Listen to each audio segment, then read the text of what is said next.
Bien, amigas y amigos, continuamos con este evento virtual eh, basado en la cría ganadera.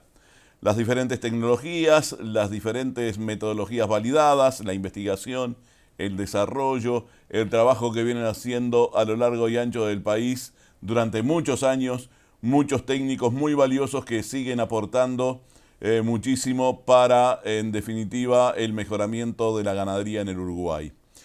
La cría ganadera y la reproducción en bovinos es una especialidad que en algunos casos muy notorios se ha convertido en una verdadera pasión. Pero si a esa pasión le sumamos compromiso permanente, investigación, constante análisis del comportamiento reproductivo de razas, biotipos y selección genética, es fácil distinguir a algunos profesionales, sin desmedro de otros, evidentemente. Nosotros conocemos desde hace algunos años al doctor en veterinaria Guillermo de Nava. Hemos dialogado extensamente de esta pasión compartida y le he tomado de referente a la hora de consultar e incluso de leer habitualmente sus comentarios en redes. Minucioso, trabajador, leal, siempre dispuesto a dar una explicación cuando el periodista tropieza con alguna inconsistencia propia de la profesión. En definitiva, somos comunicadores y no criadores.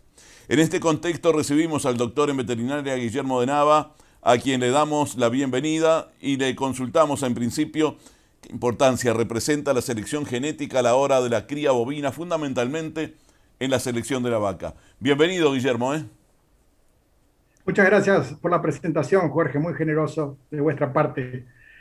Sin duda, es muy relevante la selección genética por algunos aspectos. En primer lugar, bueno, decir que la función básica de la vaca de cría, esto es transformar el pasto de menor calidad en terneros, no ha cambiado en los últimos 100 años, pero sin embargo, el biotipo de los animales, la hacienda, está en un continuo cambio. Los ganados hace 40 años no son los mismos de los que había hace 20 y no son los mismos de los que hay hoy. Y en esos cambios muchas veces se arriban a aspectos positivos y muchas veces, porque hay rasgos antagónicos y porque hay respuestas indirectas a la selección, eh, ese cambio en el biotipo no necesariamente significa mejorar aptitud y función en algunos otros aspectos, como por ejemplo el de la cría. Así que nosotros lo que vemos es que, por ejemplo, cuando aumenta el tamaño de los animales, el peso de los animales, lo que ocurre en la práctica muchas veces es que por el lado de los sistemas criadores, las vacas quedan con necesidad de mayores requerimientos nutricionales y por consiguiente la productividad de esos animales se puede resentir si no las manejamos a menor carga o si, por el contrario, no le prestamos atención. Así que nuestra propuesta es tomar en cuenta al mejoramiento genético desde el sistema criador, prestándole atención al balance que debe haber entre una buena res carnicera y aspectos de maternos como pueden ser la rusticidad, la fertilidad, la adaptación al ambiente. A ver si voy entendiendo bien. Eh, ¿Vacas de un determinado biotipo serán mejores o no tan buenas madres o productoras de terneros? Y en torno a esto, ¿cuál es la complementariedad entre genética, biotipo y funcionalidad reproductiva, Guillermo? Bueno, sí, biotipo, entendiendo al biotipo como la concepción entre el peso y la composición corporal de los ganados, de alguna forma rige la función, Jorge. O sea, determina la eficiencia, en este caso de los vientres, en determinados ambientes. Nuestras vacas tienen que producir sobre campo natural y por consiguiente el biotipo es bien importante. ¿Por qué? Bueno, porque hoy sabemos que una vaca, por ejemplo, con 450 kilos, necesita comer 7 kilos y medio de materia seca de pasto para producir 1 kilo de ternero al destete, y una vaca más pesada de 634 kilos, que no es una elección arbitraria en ese peso, es el peso más o menos promedio que hoy tiene las vacas de pedigre en los Estados Unidos, tanto Hereford como Angus, tiene que comer 2 kilos más para producir ese kilo de terneros, o sea, tiene que producir 9,5 kilos de materia seca para producir 1 kilo de ternero al destete. Así que buscamos, o lo que nosotros procuramos es un biotipo más pastoril, y esto significa animales más moderados, con buena arco de costilla, que significa más capacidad ruminal, con animales con buen balance hormonal, o sea, vacas que sean femeninas, vacas que sean de alguna forma precoces, o sea, con madurez sexual, vacas que en definitiva sean camperas para atravesar las situaciones adversas que un año sí y otro también tienen que atravesar en nuestras condiciones de explotación. Eh, Hay una pregunta aquí que no la tenía prevista, Guillermo, pero que se me ocurre en este momento y creo que es necesario preguntarla a un profesional como tú, que está permanentemente arriba de las vacas, mirándolas y analizando cosas. Eh, Tuve la duda de incorporar esta pregunta en varios participantes, pero te la voy a plantear a ti. Vaquillonas de 18 meses para preñar. A veces algunos adoptan esa decisión, otros no creen que es lo más conveniente. Algunos aseguran que una preñez a partir de los 18 meses puede generar más terneros en la vida útil de la vaca. A mí me gustaría una breve respuesta en torno a eso también, y después ya me gustaría internarnos en el IATF, esa tecnología que tanto aplicas y tanto has estudiado para ella. Pero bueno, ¿qué pasa? ¿Vaquillonas Bueno, entoradas o inseminadas a los 18 meses? Bueno, nosotros tenemos algún predio en los que trabajamos que ya entoramos algunas vaquillonas a los 15 meses, o sea, son terneras.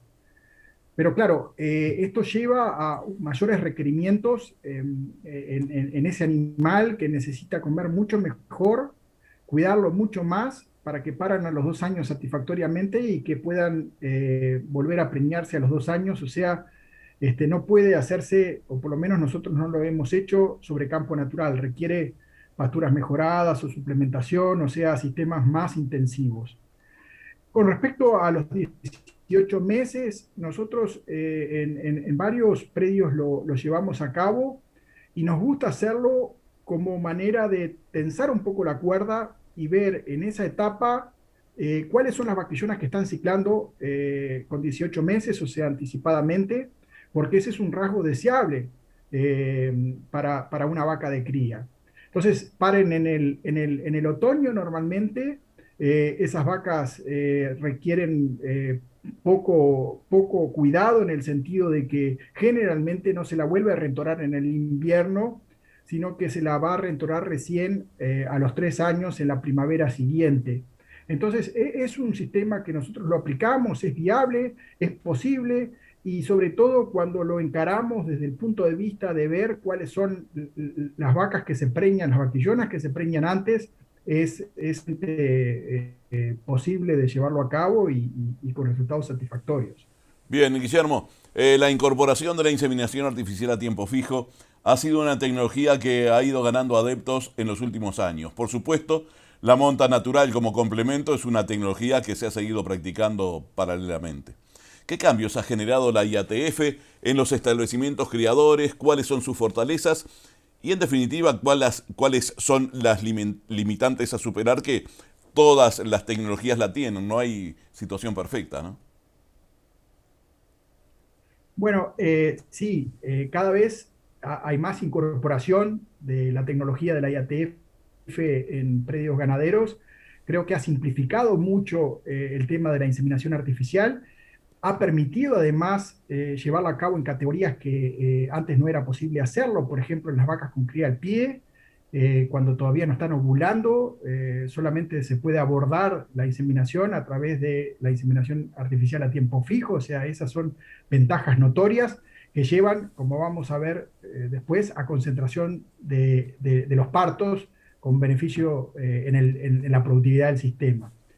¿Cuáles son las limitantes? Bueno, como todas las tecnologías que se aplican, que se pueden llegar a aplicar mal, Cuando está mal aplicada, podemos hacer desastres en el sentido de que generamos una expectativa de preñez que finalmente no se concreta. Por eso, los mejores resultados son cuando se logran armar equipos en las estancias en donde se le da un abordaje profesional al tema de la IATF, evaluando los animales previo a la sincronización, haciendo un control de calidad en cada uno de los pasos y finalmente evaluando el trabajo a través de la ecografía para determinar cuáles son las que están preñadas, analizando la información al respecto de los factores que están influyendo. Guillermo, tenemos O sea poco que eso tiempo. es un poco la visión rápida con respecto a esta tecnología. Correcto. Tenemos poco tiempo para un tema que yo había previsto y lo quiero plantear porque es un tema que está sobre la mesa en estos tiempos. En este contexto de la inseminación artificial a tiempo fijo, ¿la prohibición del estradiol ha afectado esta práctica de técnica reproductiva? Bueno, nuestras autoridades han indicado que a partir del momento que se levante la suspensión de sales de estradiol, las sales de estradiol se van a prohibir en los tambos y en las estancias ganaderas va a haber lo que se llama la segregación. La segregación quiere decir que aquellos animales en los que se use sales de estradiol en los programas reproductivos van a tener una consecuencia, su carne no va a poder ir a la Comunidad Económica Europea. Entonces ahí en los predios vamos a tener que tomar una decisión si usamos benzoato estradiol en los programas reproductivos como lo veníamos haciendo hasta ahora o si vamos a las alternativas. El problema de las alternativas es que si bien existen, hemos tenido resultados auspiciosos con ellas, no, los resultados todavía no son concluyentes. O sea, es posible que alguna merma en algún punto porcentual en el comportamiento reproductivo en los programas de IATF sea posible cuando usamos los programas alternativos.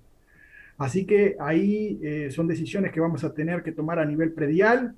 Si vamos por la segregación, asumiendo que va a haber una penalidad en el valor de los animales, o por el contrario, vamos por la alternativa. Y las situaciones son variables entre predios, ¿verdad? Y esa segregación deberá incorporarse a los datos de la trazabilidad, por ejemplo, supongo. Absolutamente. Se está poniendo a punto en estos momentos el sistema. Incluso se prevé que van a haber otros productos veterinarios que van a seguir por el mismo camino, que va a haber mercados que requieren que no haya su habilitación en el uso en las carnes que consumen, así que seguramente va a haber otros productos en el futuro. Así que es una puesta a punto importante para el país. Tenemos la trazabilidad, tenemos los veterinarios que están dirigiendo los programas, tenemos productores que manejan también el tema de la trazabilidad, así que parecería que podemos llevarlo a cabo con cierto grado de seguridad. Bien, y este evento en el cual por añadidura casi natural hemos hablado de diferentes aspectos de la producción ganadera en general, los porcentajes de gestación a nivel predial fue en lo previo la génesis de este evento virtual. Sabemos que el doctor de Nava cuenta con datos y estadísticas de muchos años trabajando rodeos por inseminación artificial a tiempo fijo, los cuales incluso han servido de insumo para algunos talleres de evaluación de gestación de Línea 33, ese taller que también lidera y dirige Graciela Quintanz desde hace 2 décadas. Teniendo en cuenta este punto, nos gustaría dar paso a esos datos y estadísticas que no buscan contraponerse ni buscan generar competencia con otras tecnologías reproductivas, pero en un foro de estas características es bueno analizar. Por lo tanto, Guillermo, yo te doy paso a tu presentación y escuchamos y vemos atentamente. Adelante. Muchas gracias, Jorge. La idea entonces fue muy rápidamente discutir a la tecnología de la IATF desde el punto de vista del sistema criador. Por ello, me interesa particularmente destacar que es una de las tantas tecnologías que tenemos disponible para la cría. Nosotros puntualmente en muchos predios llevamos a cabo lo que denominamos el manejo reproductivo controlado, y en ese manejo reproductivo controlado integramos 12, 13, 14 tecnologías reproductivas en una hoja de ruta a efectos de incrementar la tasa de preñez y fundamentalmente también mejorar la calidad de la preñez, o sea, el tipo de preñeces que obtenemos. Y los programas de inseminación a tiempo fijo, tanto en vaquillonas como en vacas con cría al pie, son una opción. Y lo que ocurre con esas tecnologías es que impactan en distintos tipos de mejoras que son productivas, genéticas y de manejo. Y lo primero que yo quiero compartir con la audiencia es lo que respecta a los resultados que en programas de inseminación a tiempo fijo hemos logrado en los últimos años, concretamente en los últimos 16 años, en donde para el caso de la vaquillona hemos llevado a cabo 406 programas con casi 90.000 vaquillonas, obteniendo una tasa de preñez de 62,4%.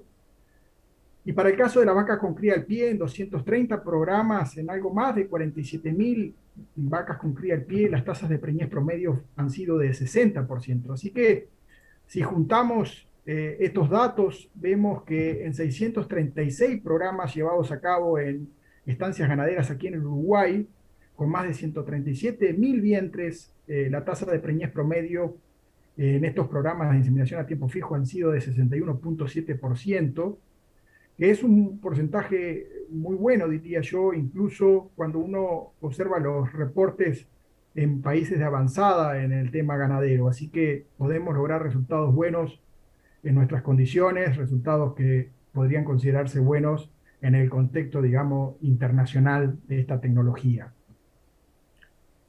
Y la razón fundamental por la cual nosotros incorporamos a la inseminación a tiempo fijo en el manejo reproductivo controlado es por el efecto que se ve en esta gráfica, en donde ustedes pueden ver cómo varía el peso de los terneros al destete según el momento de su nacimiento en una misma estación reproductiva. Estos son datos reales sacados de nuestros campos, ¿no?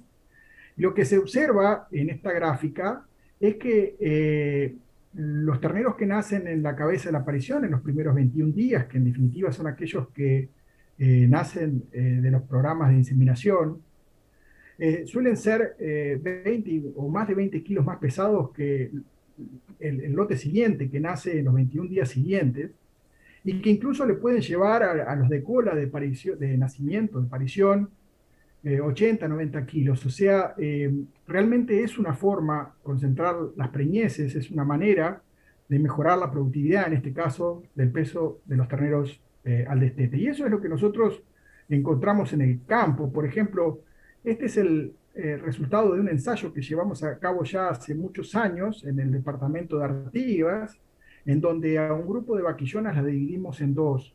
Unas que son las representadas en rojo, que recibieron el manejo tradicional en ese establecimiento, que consistía en simplemente inseminarlas a medida que se iban alzándose a celo detectado. Y otro grupo que le llamamos el grupo tratado, que está representado en verde en esta gráfica, en la que lo que hicimos fue aplicar un programa de inseminación a tiempo fijo en el primer día de la estación reproductiva. Y fíjense ustedes que no solamente se logró mejores tasas de preñez al día 51 para el lote que inseminamos en el primer día de esa estación reproductiva, sino que la calidad de la preñez fue siempre mejor. Se concentró, digamos, las preñeces hacia el inicio de la estación reproductiva. Y eso tuvo unas consecuencias en el peso de los terneros al destete. En este caso, que fue un año muy seco, el 2008, algunos quizás hasta lo recuerden, logramos mejoras en las tasas, perdón, en el peso de los terneros al destete en los animales inseminados a tiempo fijo de 13,5 kilos, diferencias que fueron estadísticamente significativas, en comparación con el peso de los terneros al destete de los animales que no fueron inseminados a tiempo fijo. Y esto mismo lo hicimos en vacas con cría al pie, en este caso en un establecimiento en el departamento de Tacuarembó. En este caso también incorporamos otro grupo que fue sincronizar y en vez de inseminarla, largamos los toros para ver qué ocurría. Pero básicamente lo que muestra esta gráfica que estoy compartiendo con ustedes es que la tasa de preñez en los primeros días de la estación reproductiva y las tasas de preñez en el día 42 fueron mejores para el caso de las vacas con cría al pie que fueron inseminadas en el primer día de la estación reproductiva en comparación con el grupo control, aun cuando el grupo control fueron vacas del mismo rodeo que estaban bien manejadas. Y eso, al igual que en el ensayo anterior con vaquillonas, significó luego mejores pesos de destete en las vacas inseminadas en comparación con las vacas control, como puede verse en esta gráfica, en donde hay allí más de 18 kilos de mejora en el peso del destete en los animales inseminados versus aquellos animales que se sometieron al manejo tradicional de ese establecimiento. Por supuesto que la inseminación a tiempo fijo tiene un costo. Aquí está un poco los valores actualizados al 2021, ya con un protocolo que prescinde del uso de sales de estradiol, o sea, todos con GNRH, y lo que muestra básicamente esta tabla es que el costo de inseminar a tiempo fijo vaquillonas es del entorno de los $21 por animal, que el caso de la vaca con cría al pie es de $24 por animal, y que si vamos a los costos por preñez, tomando un poco las preñeces promedio que logramos en estos programas, varían entre 34 y $40 según sean vaquillonas y vacas con cría al pie respectivamente. Así que sí, tiene un costo, pero también hay una serie de ventajas, como las que vimos, por ejemplo, terneros que son más pesados al destete, terneros que pueden ser genéticamente superiores, cualquier cosa que esta pueda significar para un sistema en particular, partos que serán más concentrados y por consiguiente puede facilitar el cuidado de la aparición, en el caso puntual de las vaquillonas. Va a haber menos necesidad de toros y por supuesto cuando uno tiene menos toros también el costo del mantenimiento de los mismos se reduce. Va a haber más chances de alcanzar mejores tasas de preñez globales, porque simplemente va a haber más chances para que en un entore limitado, en un servicio limitado, esos animales puedan llegar a tener chances para preñarse. Va a también haber una menor necesidad de manipular el amamantamiento, sobre todo en el caso de las vacas con cría al pie que se inseminan, porque los mismos tratamientos que llevan a sincronizar la ovulación pueden inducir la ovulación en vacas en anestro y por consiguiente esa vaca que ovula a consecuencia de nuestro tratamiento hormonal en el protocolo no necesita que luego manipulemos para adelante, por ejemplo, que puedan ser sometidas a un destete precoz. También es una tecnología que permite el control de algunas enfermedades y la mayor presencia del veterinario en el predio relacionado a esto y a otros aspectos productivos siempre puede llegar a verse como algo positivo por las contribuciones que los colegas pueden hacer en esos campos. Y finalmente, también la IATF permite mayor registración de episodios reproductivos. Por ejemplo, si evaluamos las vaquillonas previo al programa de inseminación, sabemos la tasa de ciclicidad, podemos decir cómo estamos en estos aspectos.